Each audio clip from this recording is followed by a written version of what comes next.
slime ko is eto. Oo, 2,000 bank accounts May na pagkaan siya, na-freeze. siyang Iisa-isahin ko yung mga bank accounts na yun at titingnan kung marami na withdraw from the time our Kaya, president naging mentioned that he refers to ang tawag dito, pangalan dito is projects. slime purple speech and pagkaladayan nito sa Philippine Competition Cloud Commission na para masiguro patas at Sabi ko papaalam ka sa akin. sabi ko na ba eh. sa mga proyekto.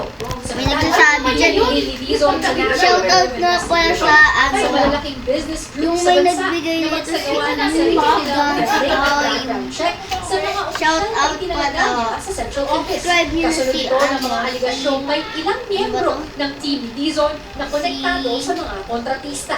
Andrea Taguines, ABS-CBN News. si ano to? Pasintabi po sa sensitibong balitang ito. That's Patay why sa guro matapos barilin ng sariling mister sa loob mismo ng pinapasukang eskwelahan sa barangay Agbanga, Matalong, Leyte nitong Miyerkules. Sa paunang investigasyon ng Sobrang pulisya, kasi siya. nagpagapa na delivery Sobrang rider ang siya sa suspect. plane. Kaya nakapasok ito sa classroom ng kanyang misis kung saan siya pinagbabaril. Agad pinawian ng buhay ang guro na nagtamo ng mga tama ng bala sa ulo at Mamaya leg. magpapa-support Tumakas pa ang suspect pero pinitil din ang sariling buhay pagdating sa Sino kanilang bahay. nagsasubscribe Bago sa po ang akin? krimen ay Ay, nagkaroon yung naman ng idadaan ko pagtatalo sa ang mag-asawa. pangalan nila. Kinunde na ng Department of Education Eastern Visayas ang Kaya pala pangyayari. kay Papa Chris. Nakikipag-ugnayan sila sa mga otoridad para masiguro na mabibigyan hustisya ang biktima. Magpapatupad din umano sila ng istritong polisiya para sa seguridad ng mga paaralan.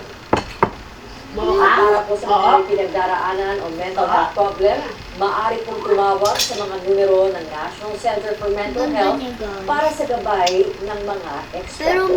ano siya, maano siya, Diskarte po, pinaiiral ng kunting isang eskwelahan tubig. sa Davao Oriental na nasira dahil sa lindol. Maituloy lang ang pag-aaral ng mga estudyante. Ang mga ganitong uri ng kalamidad ang isa sa mga dahilan kaya nagkukulang ang mga classroom sa bansa. Kaya naman, minamadali na ng paggawa ng dagdag na silid-aralan. Nagpapatrol, Rafael Bosa.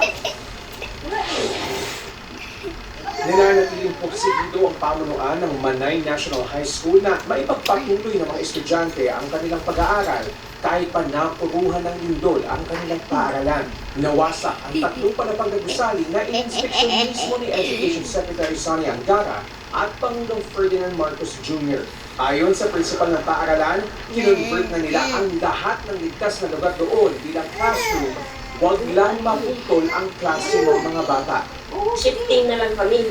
So yung mga classrooms, meron pa man kami magamit na, di ba dito sa SLP building, itong sa opisina ko, Dati guys, ano nakita man niyo ito, ba yung video ni library, Papa? reading center, then office Yung ng may baby nun, accounting, yung nag-ano, aray. FE, laboratory, tapos clinic, school clinic.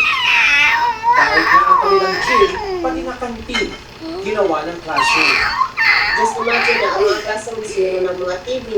So ngayon, mag-ano na naman, balik na naman kami sa And ayun guys, umpisa. dito na po magtatapos ang Ayon sa vlog. Department of Education, may kasalukuyang backlog ng 148,000 classrooms sa bansa.